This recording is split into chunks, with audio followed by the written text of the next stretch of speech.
सियासत और महत्वाकांक्षा दोनों परस्पर बगलगीर हैं। आज के अंक में चर्चा करेंगे रायगढ़ विधानसभा सीट में भाजपा से टिकट की मांग कर रहे सियासतदानों की। नमस्कार, मेरा नाम है संजय सोरेंग और आप देख रहे हैं अग्रिम पथ न्यूज़ की खास कार्यक्रम अग्रिम विश्लेषण। आज के अंक में हम चर्चा करेंगे रायगढ़ विधानसभा सीट की। रायगढ़ विधानसभा सीट में काफ़ी लंबे अरसे से 1 दर्जन से अधिक टिकट के दावेदार सक्रिय हैं, मगर जब से आधार कार्ड में खरसियां विधानसभा का पता लिए ओपी चौधरी का नाम इस सीट पर जुड़ा है, तब से सारी चर्चाएं, सारी अटकलें ओपी चौधरी के इर्द गिर्द घूम रही हैं। 2018 के विधानसभा चुनाव में कांग्रेस के प्रकाश नायक ने इस सीट पर जीत दर्ज की थी, जहां एक और प्रकाश नायक को 69,062 मत प्राप्त हुए तो भाजपा उम्मीदवार रोशन लाल अग्रवाल को 54,482 वोट मिले। भाजपा से बगावत कर रण में उतरे विजय अग्रवाल ने अकेले अपने दम पर वोटों का आंकड़ा 42,914 तक पहुंचा दिया था।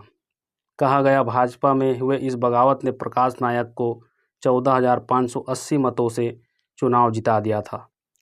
बगावत, विजय, आधार कार्ड, आप इन तीनों शब्दों को अपने जेहन में उतार लें, क्योंकि आज की चर्चा का लब्बो-लुआब इन तीनों शब्दों से होकर गुजरने वाले हैं।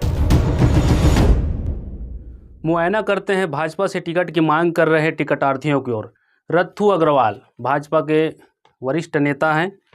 विजय अग्रवाल पूर्व विधायक हैं। विलिस गुप्ता, ओपी चौधरी, गुरुपाल भल्ला, गोपिका गुप्ता, सुनील रामदास अग्रवाल, विकास केडिया, आशीष तमराकर, उमेश अग्रवाल, ये वो तमाम नाम हैं जो भाजपा से टिकट की चाह रख रहे हैं और चुनावी मैदान में उतरने की मंशा रखते हैं, अगर भारतीय जनता पार्टी इन्हें टिकट देती है तो। रायगढ़ विधानसभा में टिकट के दावेदारों के समर्थक अपने अपने नेताओं के टिकट की रेस में आगे रहने की बातें कर रहे हैं, मगर जिस तरह से छत्तीसगढ़ में भाजपा ने 21 विधानसभा सीटों में अपने उम्मीदवार की घोषणा की थी, लगता नहीं है इस बार छत्तीसगढ़ में टिकट बंटवारे के फार्मूले पूर्व के वर्षों की तरह के फार्मूले हैं। इस बार टिकट बंटवारे के फार्मूले अबूझ मालूम पड़ रहे हैं। जिस तरह से भाजपा टिकट के बंटवारे कर रही है, तो ऐसे में किसी भी व्यक्ति की किसी भी विधानसभा सीट को लेकर दावे करना बेईमानी साबित हो रही है और महज यह अफवाह कह सकते हैं, मगर ओपी चौधरी इसका अपवाद हो सकते हैं। ओपी चौधरी जब से खरसियां का विधानसभा चुनाव हारे हैं और छत्तीसगढ़ में भाजपा ने यहाँ की सत्ता गंवाई है, उसके बाद से प्रदेश की राजनीति में ओपी चौधरी खासे सक्रिय रहे। कहते हैं दिल्ली दरबार में भी ओपी चौधरी के अच्छे खासे राबता हैं, तो ओपी चौधरी अपने लिए इस विधानसभा चुनाव में सुरक्षित सीट की तलाश कर रहे हैं। रायगढ़ विधानसभा में कहते हैं अघरिया और कोलता समाज की 65,000 से अधिक वोटर हैं, तो क्या ओपी चौधरी की खोज रायगढ़ विधानसभा में पूरी होने वाली है?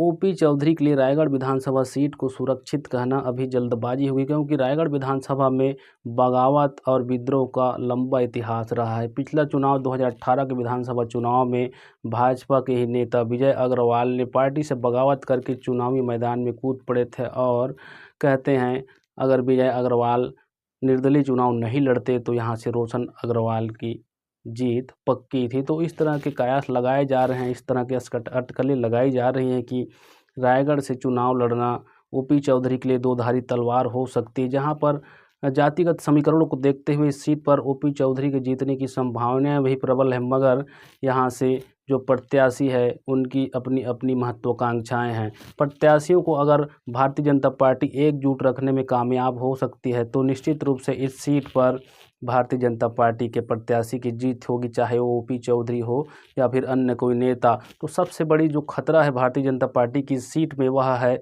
विद्रोह और बगावत। इसलिए हमने आपको पहले ही कहा था आप इन सारे तथ्यों को अपने जेहन में रखें। विद्रोह, विजय और आधार कार्ड को लेकर हमने बातें जो आपसे कही थी वह उसकी मंशा थी। कहीं कहीं कई सोशल मीडिया प्लेटफॉर्मों में ओपी चौधरी को पूर्व कलेक्टर के साथ साथ भगोड़ा और बाहरी जैसी संज्ञाओं से भी नवाजा जा रहा है, तो आप समझ सकते हो इससे कहीं ना कहीं ओपी चौधरी के लिए खतरे की घंटी हो सकती है।